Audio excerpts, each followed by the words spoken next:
నమస్తే, welcome to 69 TV news. నేను మానస. ముందుగా బులెటిన్ లో హెడ్లైన్స్ చూద్దాం.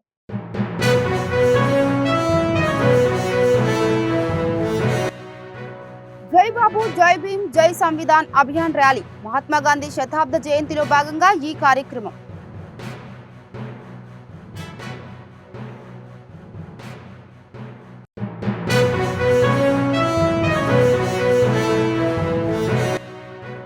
టీఆర్ఎస్ పార్టీ ఆధ్వర్యంలో మాజీ ఎమ్మెల్యే రేగా కాంతారావు ధర్నా కార్యక్రమం. ఇసుక అక్రమ రవాణాలో పాత్రదారులైన అధికారులను శిక్షించాలని డిమాండ్.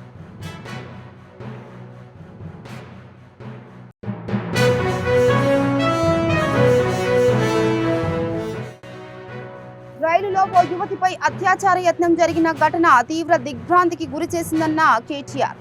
రాష్ట్రంలో శాంతి భద్రతలు దారుణంగా ఉన్నాయని మండిపాటు.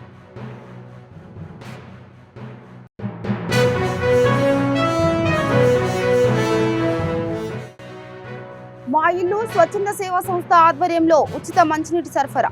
జెండా ఊపి ప్రారంభించిన జిల్లా కలెక్టర్ వల్లూరు క్రాంతి.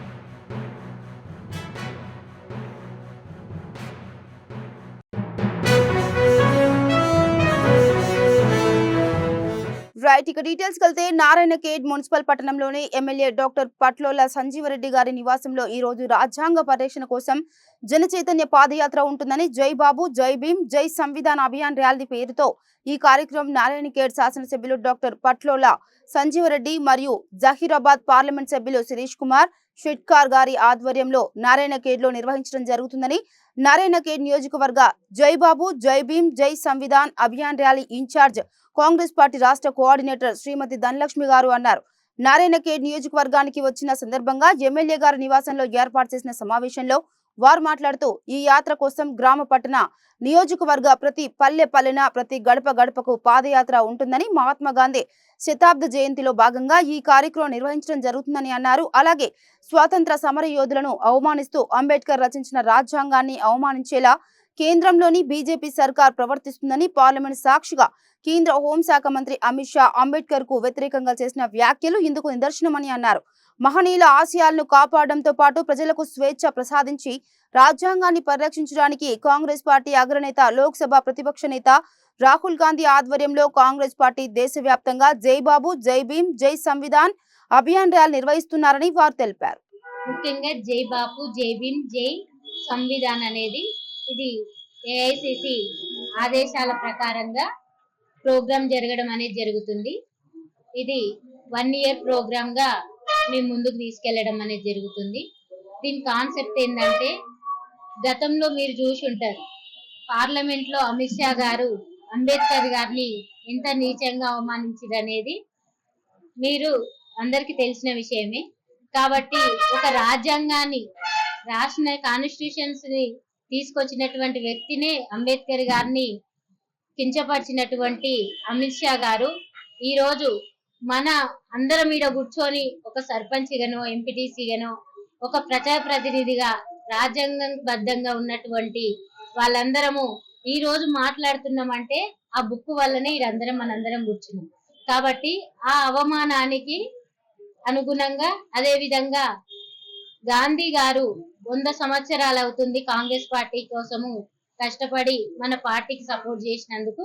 కాబట్టి ఈ 2 కాన్సెప్ట్ల కోసమే ఈ జై బాపు, జై భీమ్, జై సంవిధాన్ అనేది తీసుకురావడం జరిగింది. ఇది ఒకరి బీజేపీ వాళ్ళు మతపరంగా రాజకీయం చేస్తున్నారు. ఇలాంటివి కాకుండా మతపరంగా జై భారత్ మాతాకి జై అనేది తీసుకొస్తున్నారు. కాబట్టి భారత్ మాత అంటే బీజేపీ వాళ్ళ సొత్తు కాదు. ఇది ప్రతి ఒక్కరిది. మన భారతదేశంలో ఉన్నటువంటి 145 కోట్ల మంది యొక్క అనుసారంగానే ఈ భారతదేశం ఆధారపడి ఉంది. కాబట్టి ఇలాంటి పద్ధతిలో ఉన్నటువంటి భారతదేశాన్ని బీజేపీ సొత్తుగా జై భారత్ మాతాకి జై అని ఆర్ఎస్ఎస్, బీజేపీ కొన్ని కలగొల్పు మాటల వల్ల జనాలని తప్పుదో పట్టిస్తున్నారు. కాబట్టి అలాంటిది లేకుండా మన అందరం ఒకటే.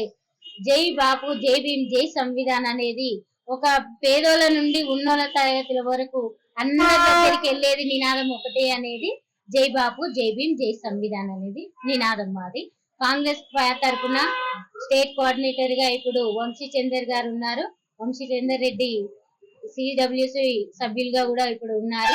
అదే విధంగా పిసిసి ఆదేశాల మేరకు ప్రతి కాన్స్టిట్యున్సీకి ఒక్కొక్కరిని చొప్పున వేయడం అనేది జరిగింది. కాబట్టి ఈ కాన్సెప్ట్ ఏంటంటే ముందుకు ప్రతి గ్రామాల నుండి పాదయాత్ర చేయడం అనేది మెయిన్ కాన్సెప్ట్. జై బాపు, జై భీమ్, జై సంవిధాన్.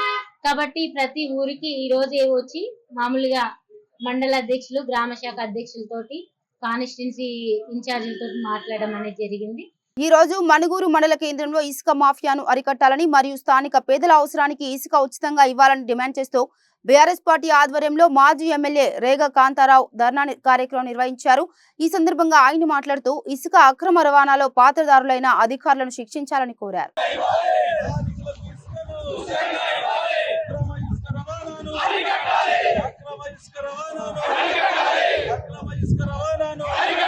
నిన్న ఎంఎంటీఎస్ రైల్లో ఓ యువతిపై అత్యాచార యత్నం జరిగిన ఘటనపై బీఆర్ఎస్ వర్కింగ్ ప్రెసిడెంట్ కేటీఆర్ తీవ్రంగా స్పందించారు. నిన్న ఎంఎంటీఎస్ రైల్లో ఓ యువతిపై అత్యాచార యత్నం జరిగిన ఘటనపై బీఆర్ఎస్ వర్కింగ్ ప్రెసిడెంట్ కేటీఆర్ తీవ్రంగా స్పందించారు. హత్యాయత్నం నుంచి తనను తాను రక్షించుకునేందుకు ఓ యువతి ఎంఎంటీఎస్ రైలు నుంచి కిందకు దూకాల్సి వచ్చిందన్నారు. ఈ ఘటన తీవ్ర దిగ్భ్రాంతికి గురి చేసిందని కేటీఆర్ పేర్కొన్నారు. ఈ ఘటనపై త్వరగా విచారణను పూర్తి చేయాలని కేంద్ర రైల్వే మంత్రి అశ్విని వైష్ణవ్ కు కేటీఆర్ అభ్యర్థించారు. తెలంగాణ పోలీసులు, మహిళా శిశు సంక్షేమ మంత్రిత్వ శాఖ కూడా బాధితురాలికి అన్ని విధాల అండగా ఉండాలన్నారు. ఈ ఘటన రైల్వే పోలీసుల పరిధిలో ఉన్నప్పటికీ ఇది రాష్ట్ర ప్రభుత్వానికి ఒక మేల్కొలుపు లాంటిదని చెప్పారు. రాష్ట్రంలో శాంతి భద్రతలు దారుణంగా ఉన్నాయని కేటీఆర్ పేర్కొన్నారు.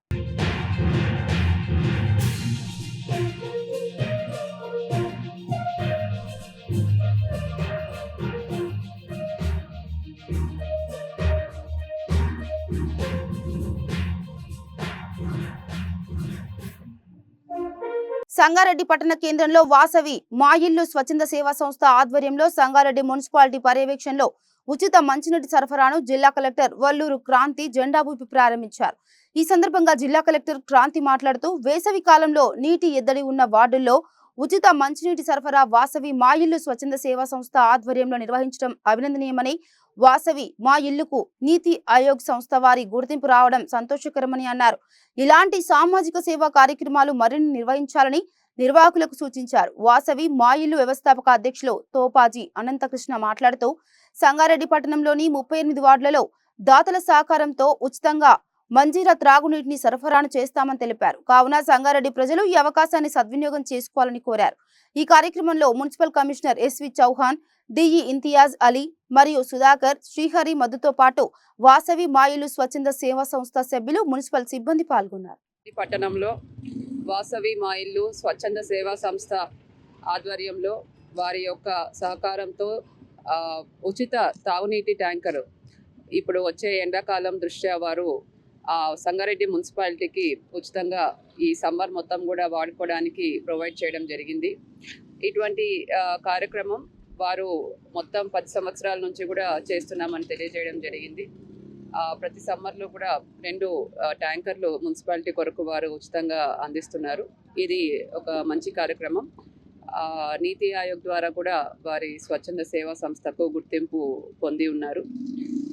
2024లో మనకు శీతాకాలంలో హాస్టల్స్కి దుప్పట్లు అవసరం అని చెప్పంగానే వెంటనే చిన్నారులకు దుప్పట్లు పంపిణీ కూడా వారు చేపట్టడం జరిగింది.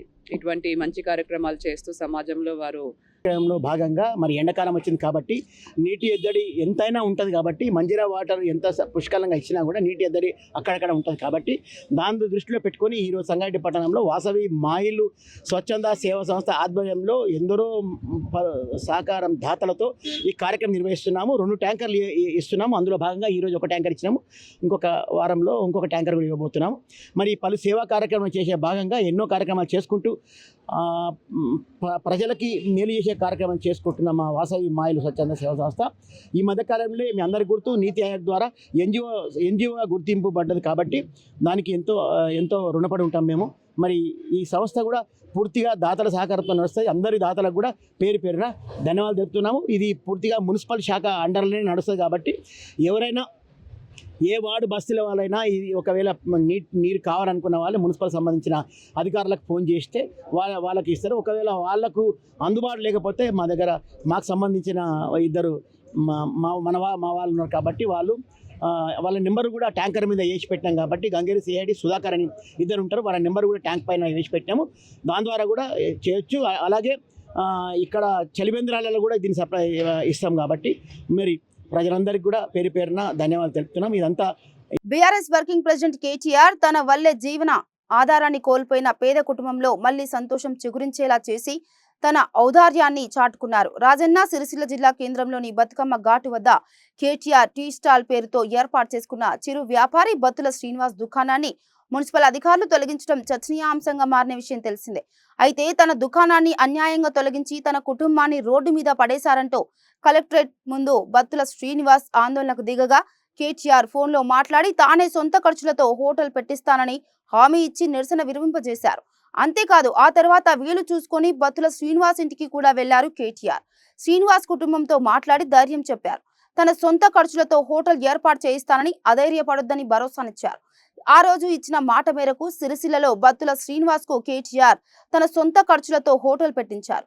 సిరిసిల్ల పట్టణంలోని గాంధీ చౌరస్తాలో నూతన హంగులతో హోటల్ ను ఏర్పాటు చేయించారు. కాగా ఈ హోటల్ కు మళ్లీ కేటీఆర్ టీ స్టాల్ అనే పేరునే పెట్టుకున్నారు బత్తుల శ్రీనివాస్. ఈ హోటల్ ను కేటీఆర్ తన చేతుల మీదుగా ప్రారంభించారు. హామీ ఇచ్చిన 20 రోజుల్లోనే నెరవేర్చి ఆ కుటుంబంలో వెలుగులు నింపారు.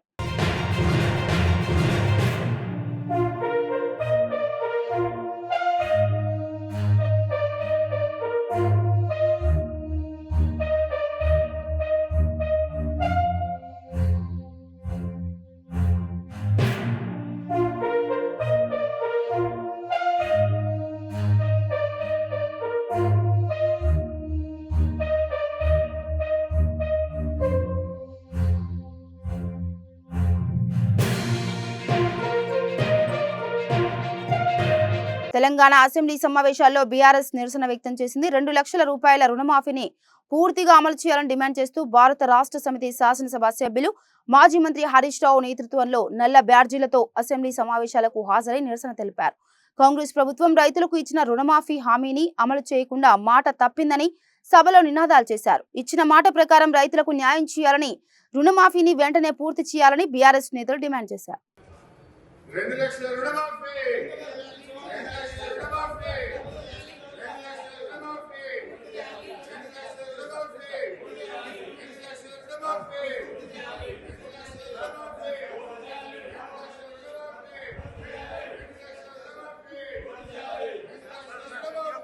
మహబూబ్ నగర్ మండలం బొక్కలోనిపల్లి, రామచంద్రాపూర్ గ్రామాల్లో రాత్రి కురిసిన వడగండ్ల వానకు దెబ్బతిన్న పంటలను మాజీ మంత్రి శ్రీనివాస్ గౌడ్ పరిశీలించారు. ఎకరానికి 50,000 రూపాయలు పెట్టుబడి పెట్టి కష్టపడి కాపాడుకున్న పంట అకాల వర్షంతో నాశనమైందని, ప్రభుత్వం తమను ఆదుకునేలా చూడాలని రైతులు శ్రీనివాసుడిని కోరారు. రైతులకు అండగా ఉంటానని ధైర్యం చెప్పి తక్షణ ఆర్థిక సహాయం అందించాలని అధికారులకు ఫోన్ చేసి శ్రీనివాస్ గౌడ్ ద్వారా కోరారు.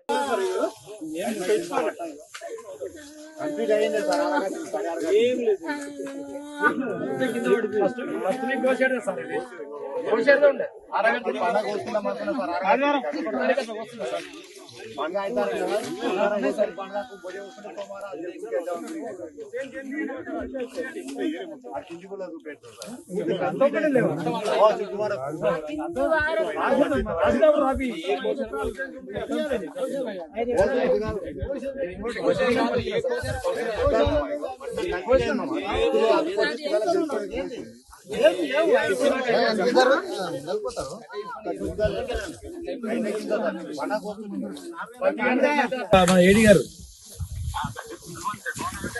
బాగున్నా. ఇప్పుడు బొక్కలోనిపల్లి, కోడూరు, రామచంద్రపూర్, చౌదరిపల్లి, జమేశాపూర్ మొత్తం వడగండ్ల వాన పడి దాదాపు 800 ఎకరాలు మొత్తం రోడ్ల మీద పడ్డదంతా.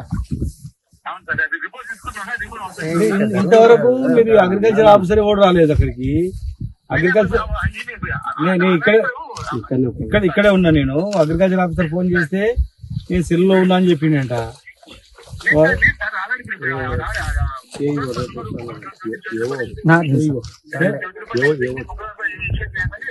ఇప్పుడు కాదు ఏడి గారు, మీరు కలెక్టర్ గారు ఎమ్మెల్యే చూడాలా, ఎమ్మెల్యే మీరు రావాలా. నేను స్పీకర్ పెట్టినా, ఫోన్ స్పీకర్ పెట్టినా, రైతులు వింటున్నారు, స్పీకర్ పెట్టా. నేను దాదాపు 1000 ఎకరాలు పోయింది మొత్తము. తక్షణ సాయం చేయాలి, పర్మనెంట్ సాయం చేయాలి. ఇప్పుడు మనం కౌలు రైతులు కానీ కౌలు రైతులకు పోయింది రైతు బంధు, ఎవరికి ఉన్న రైతుకి లేదు, కౌలు రైతుకి ఎక్కడ. మరి ఇప్పుడు మీరు ఇమ్మీడియట్గా రాండి, మీరు వచ్చి చూడండి. చూసి మీరు తక్షణం సాయం ఇప్పుడు ఎకరాకు 40,000 చొప్పున ఇవ్వాలి వీళ్ళకు. ఎకరాకు 40,000 చొప్పున ప్రజెంట్ ఒక 10,000 చొప్పున ఇచ్చేయండి. తర్వాత గవర్నమెంట్ చూసిన మిగతా చేయండి. మీ దగ్గర ఫండ్స్ ఉంటాయి కదా, కలెక్టర్ దగ్గర ఉన్న ఫండ్ తోన ఇమ్మీడియట్ గా సాయం చేయండి. తక్షణ సాయం చేయండి. తక్షణ 10,000 20,000 చేసి తర్వాత గవర్నమెంట్ రాయండి. నెల రోజులు టైం తీసుకుంటారు. నెల రోజులలో ఎకరాకు 40,000 చొప్పున ఇవ్వండి. ఇప్పుడు వాళ్ళు చచ్చిపోతామంటారు రైతులందరూ. ఎట్లా చెప్పండి? ఇట్లా చేయండి. దృష్టి తీసుకెళ్ళి ఇమ్మీడియట్ తక్షణ సాయం చేయండి. వచ్చి చూసిపోతే ఏడుపు కంటికి తుడిచిపోతే కాదు. ఇట్లా మీరు వచ్చిరంటే, మీరు కలెక్టర్ గారు వచ్చిరంటే వాళ్ళకు చూడండి ఏడబడ్డో అదే కనీసం 5% పనికి వస్తా చూడండి.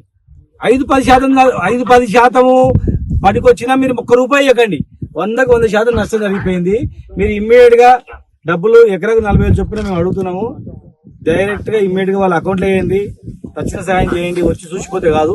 మీరు వస్తామంటే మేము వెయిట్ చేస్తాము. ఇక్కడ కలెక్టర్ గారిని అడుగు వస్తాంటే మేము వెయిట్ చేస్తాం. వీడు అందరూ ఉంటాం. విశాఖ రుషికొండ బీచ్ లో మంత్రి కందుల దుర్గేష్ బ్లూ ఫ్లాగ్ ఎగురవేశారు. కొన్ని రోజుల క్రితం తాత్కాలికంగా బ్లూ ఫ్లాగ్ సర్టిఫికెట్ ను డెన్మార్క్ సంస్థ నిలిపివేసింది. ప్రస్తుతం ఇక్కడి పరిస్థితులను చక్కదిద్దడంతో మళ్లీ బ్లూ ఫ్లాగ్ సర్టిఫికేషన్ లభించింది. ఈ క్రమంలో 2 రోజుల క్రితం ఫ్లాగ్ ను జిల్లా కలెక్టర్ కు సంస్థ ప్రతినిధులు అందజేశారు. అంతర్జాతీయ పర్యాటకుల ఆకర్షణకు బ్లూ ఫ్లాగ్ తోడ్పడుతుందన్నారు మంత్రి దుర్గేష్. బీచ్ పరిశుభ్రతకు పర్యాటకులు పూర్తి స్థాయిలో సహకరించాలని కోరారు. రాష్ట్రంలో బీచ్ పర్యటనకు మరింత ఊతమిచ్చేలా ప్రభుత్వ చర్యలు ఉంటాయన్నారు. రిషికొండ బీచ్ బ్లూ ఫ్లాగ్ గుర్తింపును పునరుద్ధరించారు. బీచ్ వద్ద 600 మీటర్ల తీర ప్రాంతాన్ని బ్లూ ఫ్లాగ్ బీచ్ గా 2020లో ధృవీకరించారు. ఈ గుర్తింపును డెన్మార్క్ కు చెందిన ఫౌండేషన్ ఫర్ ఎన్విరాన్మెంటల్ ఎడ్యుకేషన్ సంస్థ అందిస్తుంది. ఇటీవల పలు కారణాలతో రుషికొండ బీచ్ కు బ్లూ ఫ్లాగ్ గుర్తింపును తాత్కాలికంగా ఉపసంహరించారు. అయితే రుషికొండ బీచ్ వద్ద ఉన్న సౌకర్యాలు, వసతులపై అధ్యయనం చేసిన సభ్యులు పునరుద్ధరిస్తున్నట్లు సభ్యులు ప్రకటించారు. సౌకర్యాలపై సంతృప్తి వ్యక్తం చేస్తూ గత నెలలో విత్డ్రా చేసుకున్న గుర్తింపును పునరుద్ధరిస్తూ దానికి సంబంధించిన జెండాను విశాఖ కలెక్టర్ ప్రసాద్ కు అందజేశారు. భద్రత, పర్యావరణ నిర్వహణ, ట్రాఫిక్ మేనేజ్మెంట్, ఘన వ్యర్థ పదార్థాల నిర్వహణ, గ్రే వాటర్ నిర్వహణ లాంటి అంశాలను ప్రణాళికాబద్ధంగా కొనసాగించాలని పర్యాటక శాఖ అధికారులకు బ్లూ ఫ్లాగ్ ఇండియా బృందం సూచించింది. ఫాయిస్టింగ్ ఆఫ్ బ్లూ ఫ్లాగ్ లో పార్టిసిపేట్ చేయనందుకు ఏపీటీడీసీ వాళ్ళందరూ చాలా హ్యాపీ అండ్ గ్రేట్ఫుల్ గా ఉన్నారు. మేము లాస్ట్ 2-3 వీక్స్ లో కలెక్టర్ గారు మేము కలిపి మల్టిపుల్ జీవీఎంసీ సైడ్ నుంచి multiple repairs, upgradation of infrastructure తీసుకున్నాము. మన డిటిఓ గారు చెప్పినట్లు changing rooms, shower areas, beach infrastructure, parking area, second parking area, streamlining of traffic movement, ఇవన్నీ తీసుకున్నాము. ఇంకా over the next few days ఇంకా more and more changes will come. We are coming up with bamboo fencing all along so that stray animals రాకుండా. Then parking daggara we will be using barriers, some technology intervention so that indaka corporator ga cheppinatlu inkoka alternate party ochina sare maintenance party there is a technology oversight ki CCTV cameras for head count, parking which is metered, ivanni kuda we will be taking up. So second parking lot kuda as you saw okati inkoti open chesamu so that heavy road unnappudu we can distribute the parking and venaka road kuda we can start using. So మా hope ఏంటంటే of course blue flag is actually just standardization. అంటే ఈ level of services ప్రతిరోజు మేము ఇస్తాము అనే ఒక హామీని recognition is blue flag. So it's a constant endeavour. Everyday effort, team అంతా ఎఫర్ట్ పెడితేనే మనం ఆ స్టాండర్డ్స్ మెయింటైన్ చేయగలము. So we will be working hard to make sure that the stand. అధికారులు అంత సత్వరం పనిచేసి ఉండకపోతే ఇంత చక్కగా మనం ప్రతిష్టాత్మకంగా నిర్వహించుకుంటున్నటువంటి ఈ బ్లూ ఫ్లాగ్ బీచ్ ని మళ్ళీ పూర్వపు వైభవానికి తీసుకొచ్చి ఉండలేకపోయే వాళ్ళం. ఇవాళ ఇంత చక్కగా ఈ కార్యక్రమాన్ని మళ్ళీ ప్రారంభించడానికి అవకాశం కల్పించిన అధికారులకి, జిల్లా కలెక్టర్ గారికి కూడా అభినందనలు తెలియజేస్తూ, ముఖ్యంగా దేశం మొత్తం మీద 13 బ్లూ ఫ్లాగ్ బీచ్లు ఉంటే ఆంధ్రప్రదేశ్ లో అద్భుతమైనటువంటి ప్రకృతి సౌందర్యం ఉన్నటువంటి విశాఖపట్నం రుషికొండ బీచ్ మనకి బ్లూ ఫ్లాగ్ బీచ్ గా కూడా పరిగణించబడింది. అయితే ఇంతకుముందు మిత్రులందరూ కూడా చెప్పిన విధంగా ఏదైతే కొన్ని నిర్వహణ లోపాలు ఉన్నాయో ఆ నిర్వహణ లోపాల వల్ల వచ్చినటువంటి ఇబ్బందుల వల్ల ఇది తాత్కాలికంగా మీరు మళ్ళీ దీన్ని బాగు చేసుకోండి, వెంటనే మేము పునరుద్ధరిస్తామనేటువంటి మాట చెప్పారు తప్పితే పూర్తిగా తీసేస్తామనేటువంటి మాట కూడా డెన్మార్క్ వారు చెప్పినటువంటి సందర్భం కాదు. అయితే నిర్వహణ సామర్థ్యాన్ని పెంపొందించుకోవాల్సిన బాధ్యతని మనకు ఒకసారి గుర్తు చేయడం కూడా కుదిరింది దీనివల్ల. ఎందువలనంటే ఇవాళ మనకు ఒక కార్యక్రమాన్ని తెచ్చుకోవటం పెద్ద విశేషం కాదు, కానీ దాన్ని కొనసాగించడం అనేటువంటి దాని మీద మనందరూ సమైక్యంగా పనిచేస్తేనే, ఇంటిగ్రేటెడ్ అప్రోచ్ తో పనిచేస్తేనే అది సాధ్యపడుతుంది అనేటువంటి మాటకి ఇదొక ఉదాహరణ. ఇవాళ మనం ఏమిటి ఈ బ్లూ ఫ్లాగ్ అనుకుంటే ఇక్కడ ఉన్నటువంటి అందాలు, ముఖ్యంగా ఈ సముద్రం మరీ ఎక్కువ లోతు లేకపోవడం వల్ల చాలా మంది ఎక్కువ దూరం వెళ్ళి స్నానాలు చేయడానికి కూడా అవకాశం ఉంటుంది. దాంతో పాటు ఈ చుట్టూ ఉన్నటువంటి ప్రకృతి సంపద. ఇక బులెటిన్ ముగించే ముందు హెడ్లైన్స్ మరోసారి.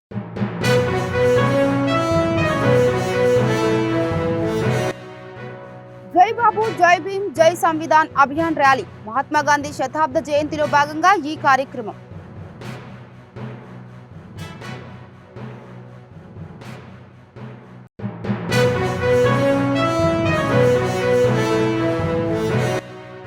టీఆర్ఎస్ పార్టీ ఆధ్వర్యంలో మాజీ ఎమ్మెల్యే రేగా కాంతారావు ధర్నా కార్యక్రమం. ఇసుక అక్రమ రవాణాలో పాత్రదారులైన అధికారులను శిక్షించాలని డిమాండ్.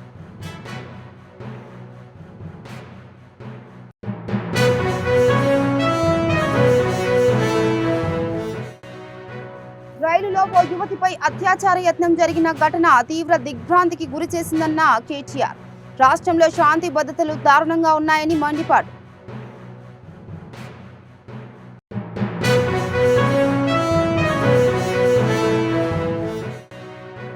మా ఇల్లు స్వచ్ఛంద సేవా సంస్థ ఆధ్వర్యంలో ఉచిత మంచినీటి సరఫరా, జెండా ఊపి ప్రారంభించిన జిల్లా కలెక్టర్ వల్లూరు క్రాంతి.